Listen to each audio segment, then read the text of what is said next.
Today I want to read to you, it's a short letter, I guess you would call it, written by C.S. Lewis called Screwtape Proposes a Toast. This was a follow-up to his earlier Screwtape Letters that he had written dedicated to J.R.R. Tolkien. It was written from the perspective of a senior-level tempter named Screwtape to a junior-level tempter named Wormwood. And the idea being is you're trying to corrupt human souls, and it's very interesting. It was one of the first things I narrated on this channel. I've narrated 17 of them. So if you want to give that a go, you can find that on YouTube. It was about my first narration attempt, and I tried to do like a spooky demon distortion voice, and so be gentle. But for anyone that feels like, religion is for idiots, give C.S. Lewis's Screwtape Letters a listen or a read. Now, this follow-up we're going to look at today, Screwtape Proposes a Toast, was written 20 years later in 1959. And in this letter, Screwtape is like the principal or the dean of a college, and he's speaking to a graduating class of would-be tempters that are going to go out in the world to try to corrupt human souls. So when you hear things like he talks about the enemy, of course it's from a demonic perspective. He's talking about God and their food as they are feeding on the souls of fallen human beings. So kind of keep that in mind. I'm going to interject a little commentary here and there because that's why I'm reading this, although I know that can be annoying to people that want strict audio narration. There's a lot that's really relevant and important today. I like to say when you're unsure what to do in the present, rather than listening to the idiots we have in the present, sometimes it helps to go back and listen to the geniuses of the past. And I think C.S. Lewis is definitely one of those guys. When he talks about things like the evils that get slipped in under the concept of our democracy, or this groupthink or group identity or for the greater good kind of push rather than the value of the individual soul. Also as interesting as the rewards for serving evil, which are very short term. One only needs to look as far as Jeff Epstein to realize even the greatest, most evil men on the planet, you don't get a very good retirement plan. So for those of you that are lying and you're lying and you do it for a job, consider that your reward, you have it right now. And it only gets worse. And so there's a lot here that's really relevant to today, and without blabbering on too much more, let's get started. Screwtape Proposes a Toast.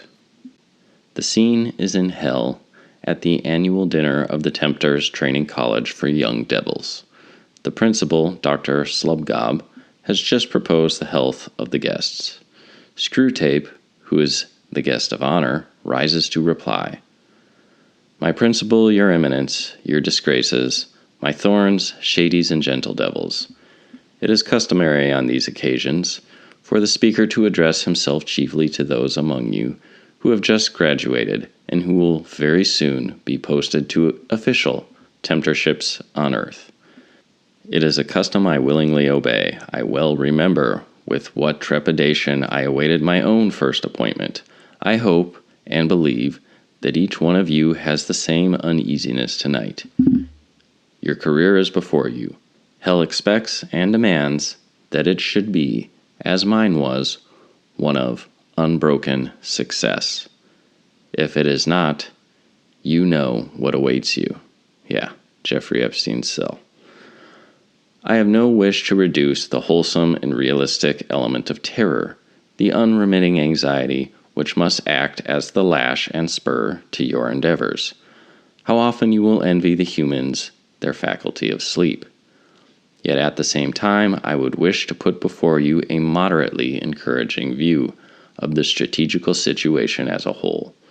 Your dreaded principal has included in a speech full of points something like an apology for the banquet which he has set before us. Well, gentle devils, no one blames him, but it would be vain to deny that the human souls on whose anguish we have been feasting tonight were of pretty poor quality. Not all the most skillful cookery of our tormentors could make them better than insipid. Oh, to get one's teeth again into Farinata, a Henry VIII, or even a Hitler. There was a real crackling there, something to crunch, a rage, an egotism, a cruelty, only just less robust than our own.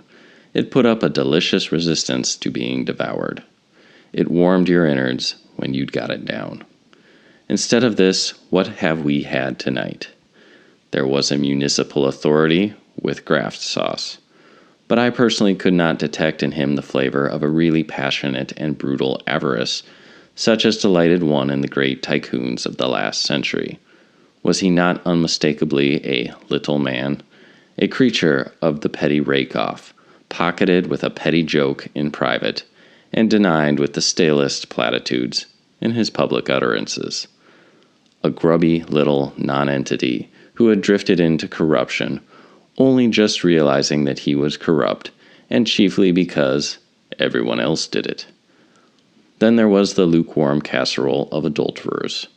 Could you find in it any trace of a fully inflamed, defiant, rebellious, insatiable lust? I couldn't. They all tasted to me like undersexed morons who had blundered or trickled into the wrong beds in automatic response to sexy advertisements, or to make themselves feel modern and emancipated, or to reassure themselves about their virility or their normalcy, or even because they had nothing else to do. Frankly, to me, who have tasted Messalina and Casanova, they were nauseating. The trade unionist, garnished with claptrap, was perhaps a shade better. He had done some real harm. He had not quite unknowingly worked for the bloodshed, famine, and the extinction of liberty. Yes, in a way. But what a way. He thought of those ultimate objectives so little, towing the party line, self-importance, and above all, mere routine, were what really dominated his life. But now comes the point. Gastronomically, all this is deplorable, but I hope none of us puts gastronomy first. Is it not, in another and far more serious way, full of hope and promise? Consider first the mere quantity. The quality may be wretched, but we never had souls of a sort in more abundance. And then the triumph.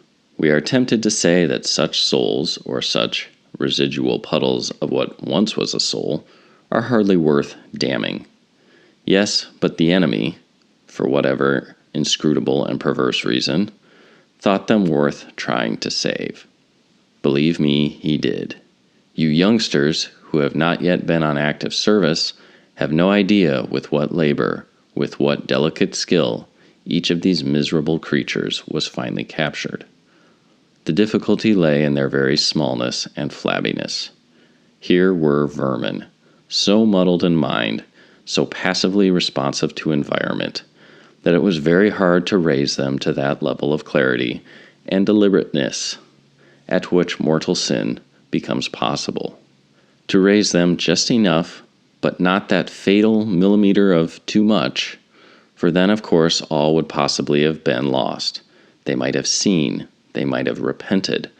On the other hand, if they had been raised too little, they would have very possibly have qualified for limbo, as creatures suitable neither for heaven nor hell, things that having failed to make the grade are allowed to sink into a more or less contented subhumanity forever.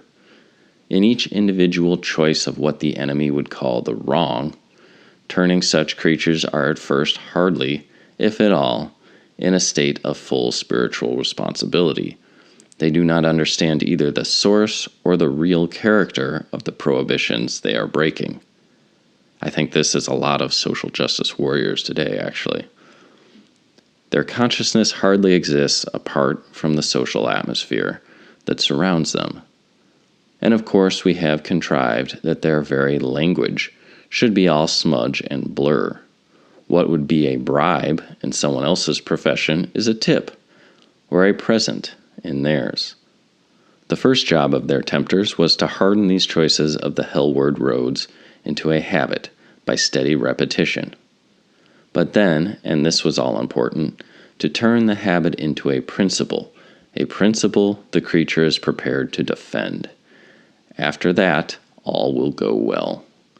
Conformity to the social environment, at first merely instinctive or even mechanical, how should a jelly not conform, now becomes an unacknowledged creed or ideal of togetherness or being like folks. Come together right now, am I right? Over me. Mere ignorance of the law they break now turns into a vague theory about it. Remember, they know no history. It's always year zero with SJWs. A theory expressed by calling it conventional or Puritan or bourgeois morality. Thus, gradually there comes to exist at the center of the creature a hard, tight, settled core of resolution to go on being what it is, and even to resist moods that might tend to alter it. It is a very small core, not at all reflective, they are too ignorant, nor defiant. Their emotional and imaginative poverty excludes that. Almost in its own prim and demure, like a pebble or a very young cancer. But it will serve our turn. Here at last is a real and deliberate, though not fully articulate, rejection of what the enemy calls grace. These, then, are two welcome phenomenon. First, the abundance of our captures. However tasteless our fare, we are in no danger of famine. And secondly, the triumph, the skill of our tempters, has never stood higher. But the third moral, which I have not yet drawn, is the most important of all. The sort of souls on whose despair and ruin we have, well, I won't say feasted, but at any rate subsisted tonight, are increasing in numbers, and will continue to increase. Our advices from lower command assure us that this is so. Our directives warn us to orient all our tactics in view of this situation.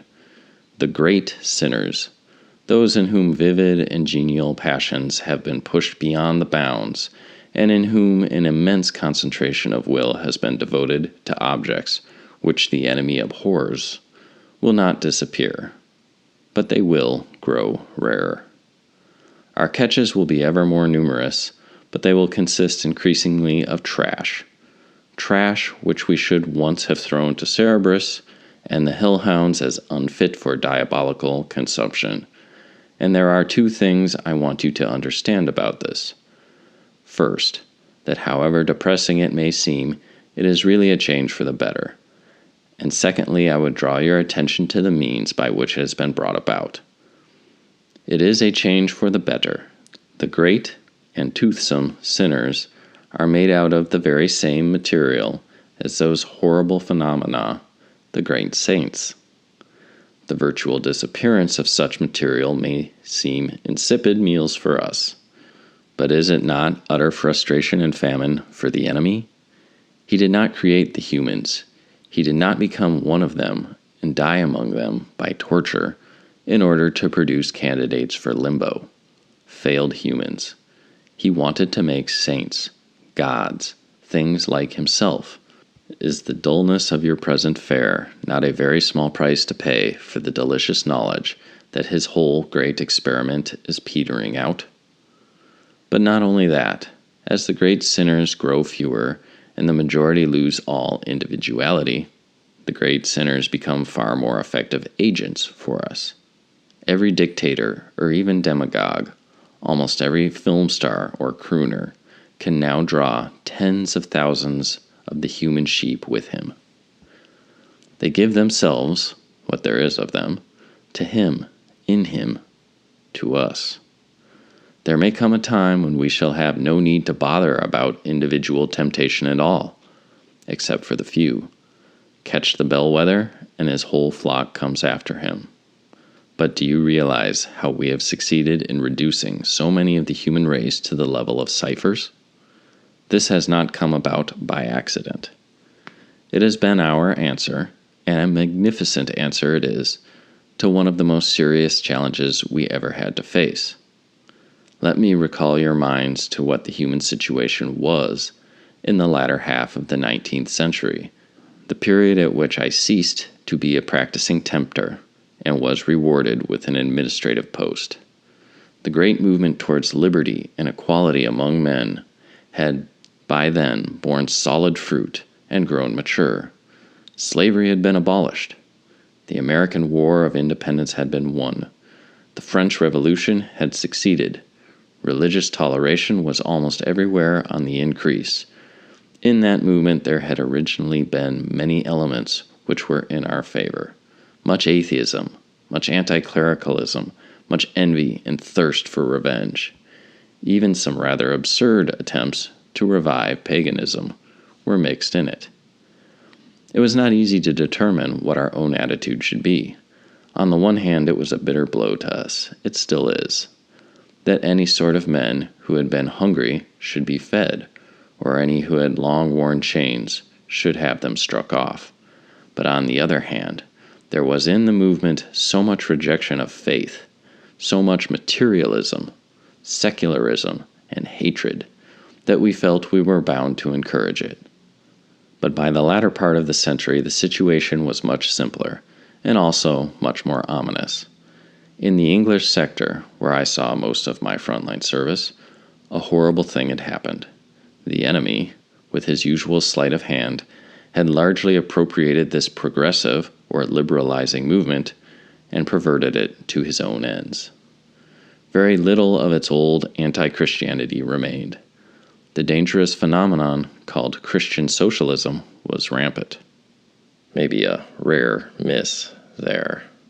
Factory owners of the good old type who grew rich on sweated labor, instead of being assassinated by their workpeople, we could have used that, were being frowned upon by their own class. The rich were increasingly giving up their powers not in the face of revolution and compulsion, but in obedience to their own consciences. As for the poor who benefited by this, they were behaving in a most disappointing fashion. Instead of using their new liberties, as we reasonably hoped and expected, for massacre, rape, and looting, or even for perpetual intoxication, they were perversely engaged in becoming cleaner, more orderly, more thrifty, better educated, and even more virtuous. Believe me, gentle devils, the threat of something like a really healthy state of society seemed then perfectly serious. Thanks to our Father below, the threat was averted. Our counterattack was on two levels. On the deepest level, our dealers contrived to call into full life an element which had been implicit in the movement from its earliest days. Hidden in the heart of this striving for liberty, there was also a deep hatred of personal freedom. That invaluable man Rousseau first revealed it. In his Perfect Democracy, you remember, only the state religion is permitted. Slavery is restored, and the individual is told that he has really willed, though he didn't know it, whatever the government tells him to do. From that starting point, via Hegel, another indispensable propagandist on our side, we easily contrived both the Nazi and communist state. Even in England we were pretty successful. I heard the other day that in that country a man could not, without a permit, cut down his own tree with his own axe, make it into planks with his own saw, and use the planks to build a tool shed in his own garden. Such was our counterattack on one level. You who are mere beginners will not be entrusted with work of that kind. You will be attached as tempters to private persons. Against them, or through them, our counterattack takes a different form. Democracy is the word with which you must lead them by the nose. The good work which our philological experts have already done in the corruption of human language makes it unnecessary to warn you that they should never be allowed to give this word a clear and definable meaning. They won't. It will never occur to them that democracy is properly the name of a political system, even a system of voting, and that this has only the most remote and tenuous connection with what you are trying to sell them.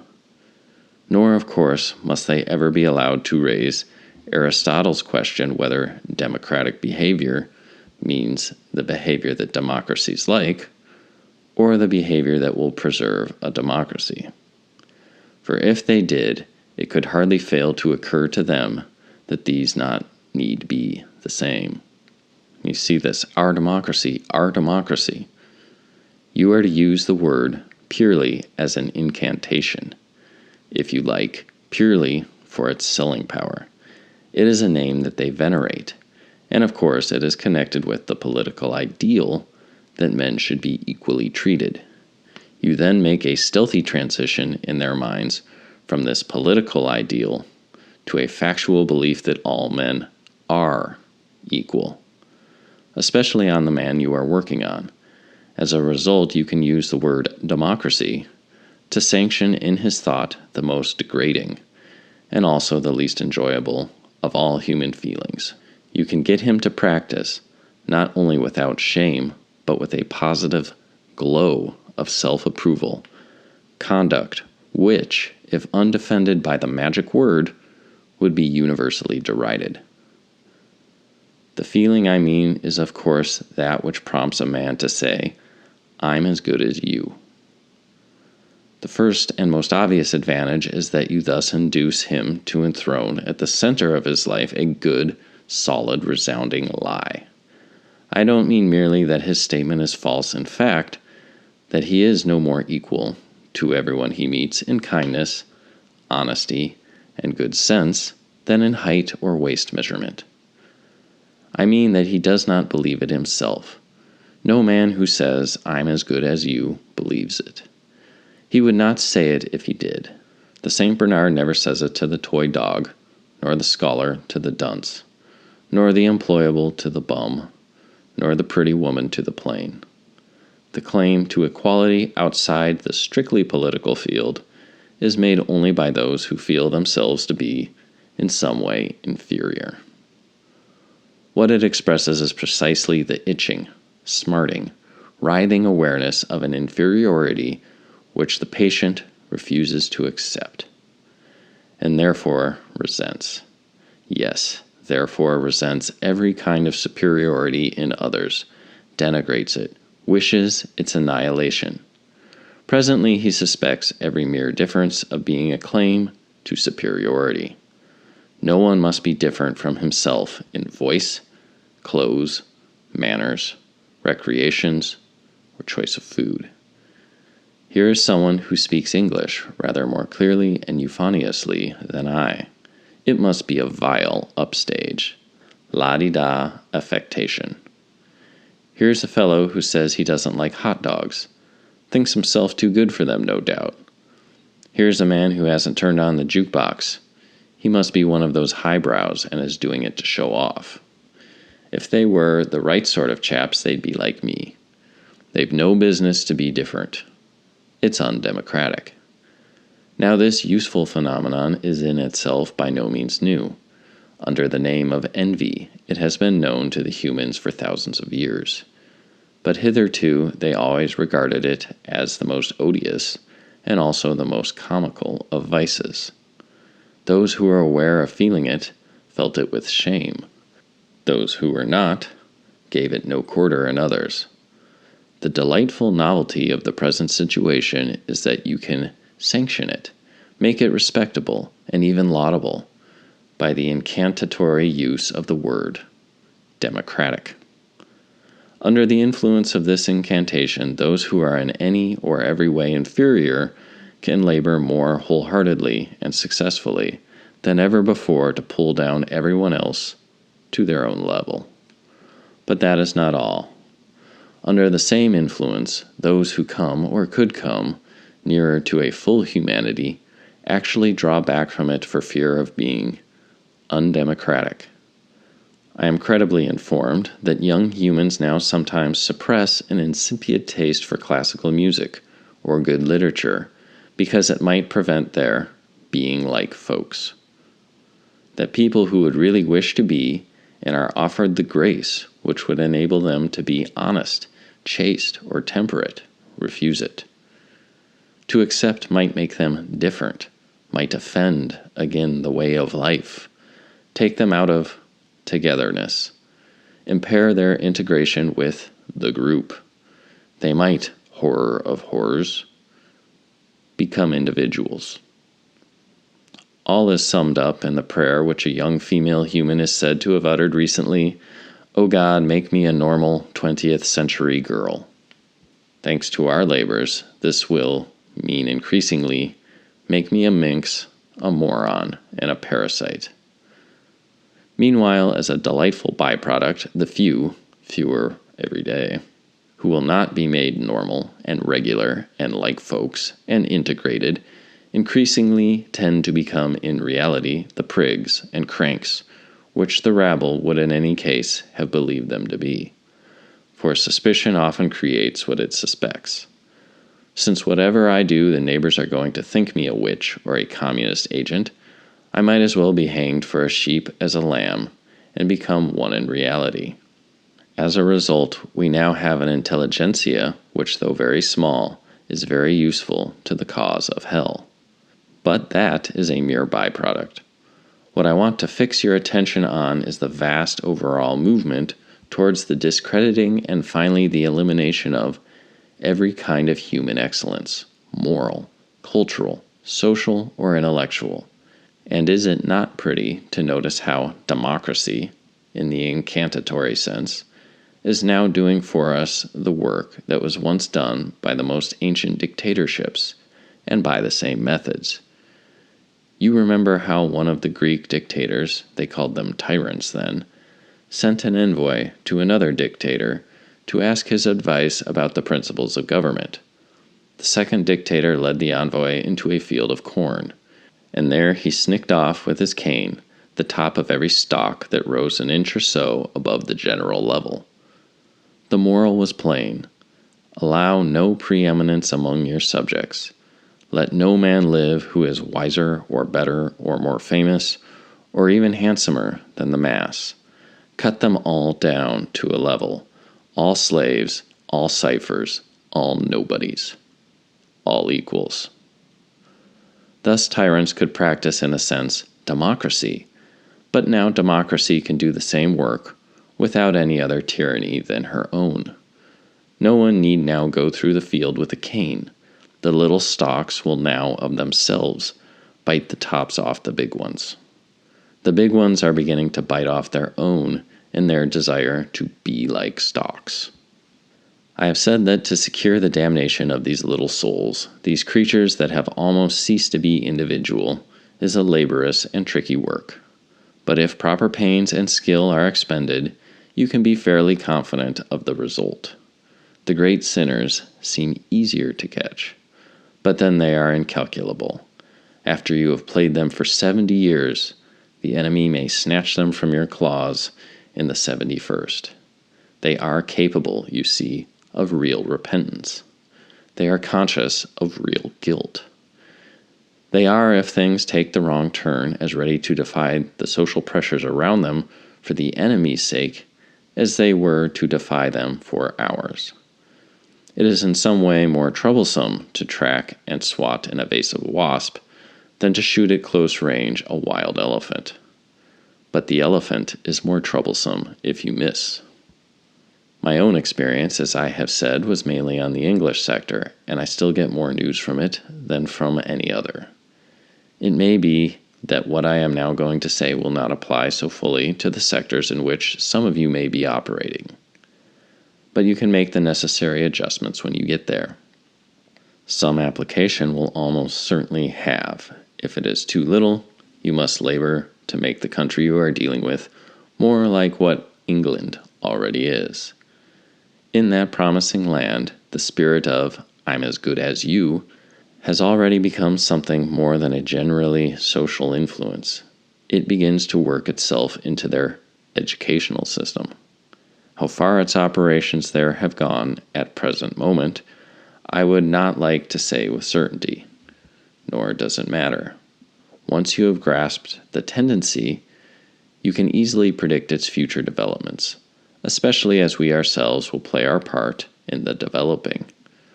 The basic principle of the new education is to be that dunces and idlers must not be made to feel inferior to intelligent and industrious pupils.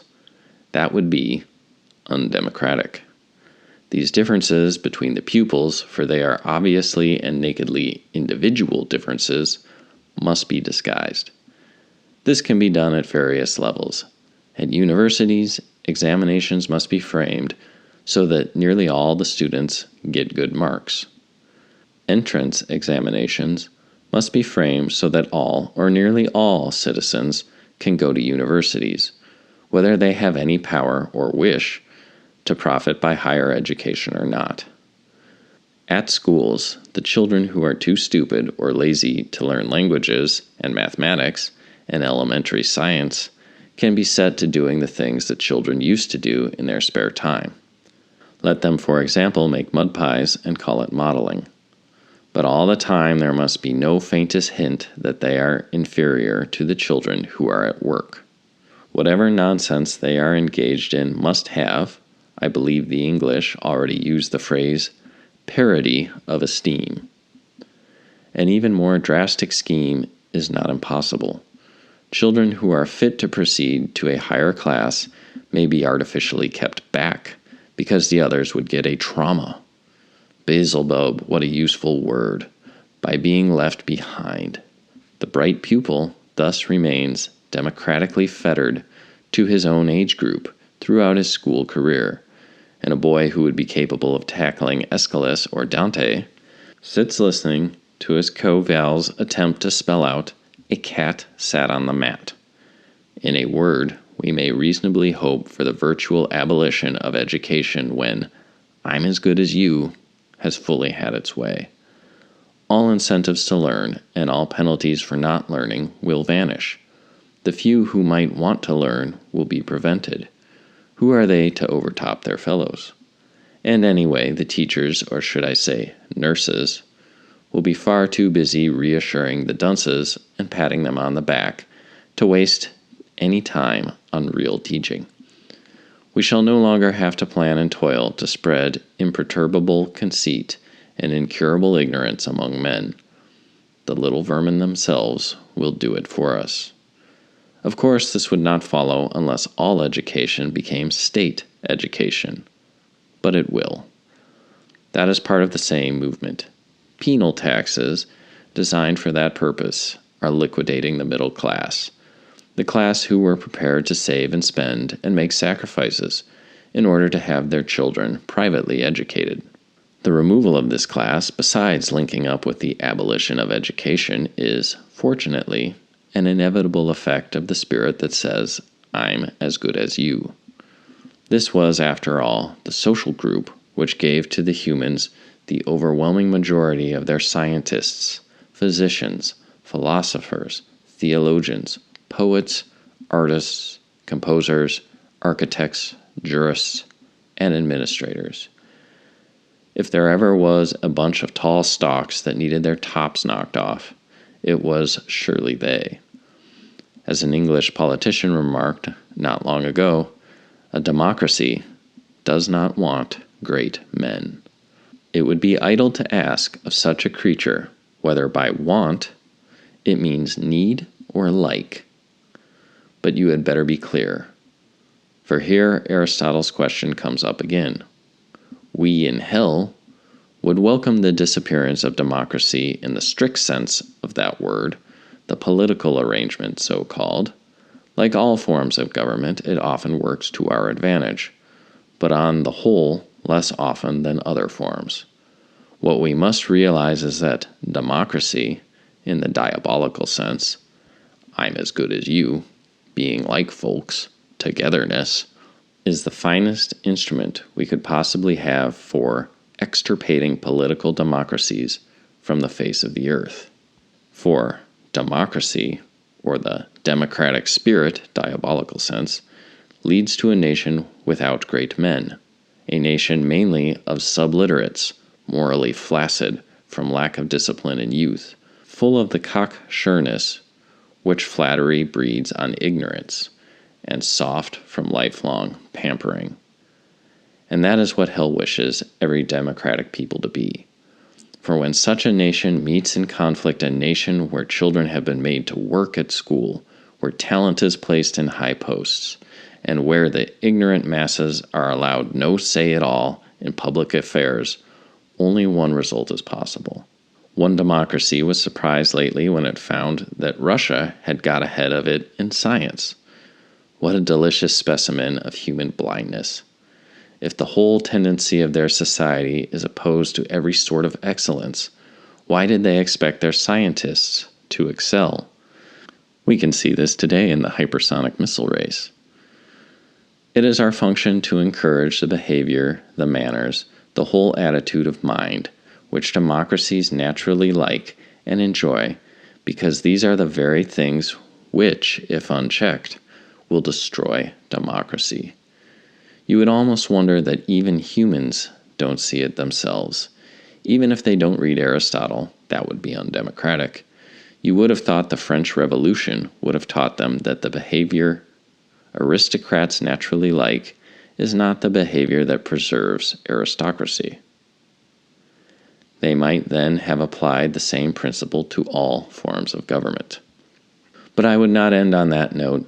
I would not, hell forbid, encourage in your own minds that delusion which you must carefully foster in the minds of your human victims. I mean the delusion that the fate of nations is in itself more important than that of individual souls. The overthrow of free peoples and the multiplication of slave states are for us a means, besides of course being fun, but the real end is the destruction of individuals. For only individuals can be saved or damned, can become sons of the enemy, or food for us. The ultimate value for us of any revolution, war, or famine lies in the individual anguish, treachery, hatred, rage, and despair which it may produce. I'm as good as you is a useful means for the destruction of democratic societies, but it has a far deeper value as an end in itself. As a state of mind which necessarily excluding humility, charity, contentment, and all the pleasures of gratitude or admiration, turns a human being away from almost every road which might finally lead him to heaven. But now for the pleasantest part of my duty. It falls to my lot to propose, on behalf of the guests, the health of Principal Slubgob and the Tempters Training College. Fill your glasses. What is this I see? What is this delicious bouquet I inhale? Can it be, Mr. Principal? I unsay all my hard words about the dinner. I see and smell that even under wartime conditions, the college cellar still has a few dozen of sound old vintage Pharisee. Well, well, well, this is like old times. Hold it beneath your nostrils for a moment, gentle devils. Hold it up to the light. Look at those fiery streaks that writhe and tangle in its dark heart, as if they were contending, and so they are. You know how this wine is blended? Different types of Pharisee have been harvested, trodden, and fermented together to produce its subtle flavor. Types that were most antagonistic to one another on earth. Some were all rules and relics and rosaries. Others were all drab clothes, long faces, and petty traditional abstinences from wine or cards or the theater. Both had in common their self-righteousness and the almost infinite distance between their actual outlook and anything the enemy really is or commands. The wickedness of other religions was the really live doctrine in the religion of each. Slander was its gospel, and denigration its litany. How they hated each other up there where the sun shone. How much more they hate each other now that they are forever conjoined, but not reconciled. Their astonishment, their resentment at the combination, the festering of their internally impenitent spite, passing into our spiritual digestion will work like fire, dark fire. All said and done, my friends, it will be an ill day for us if what most humans mean by religion ever vanishes from the earth. It can still send us the truly delicious sins. The fine flower of unholiness can grow only in the close neighborhood of the holy. Nowhere do we tempt so successfully as on the very steps of the altar. Your eminence, your disgraces, my thorns, shadies, and gentle devils, I give you the toast of Principal Slubgob and the college.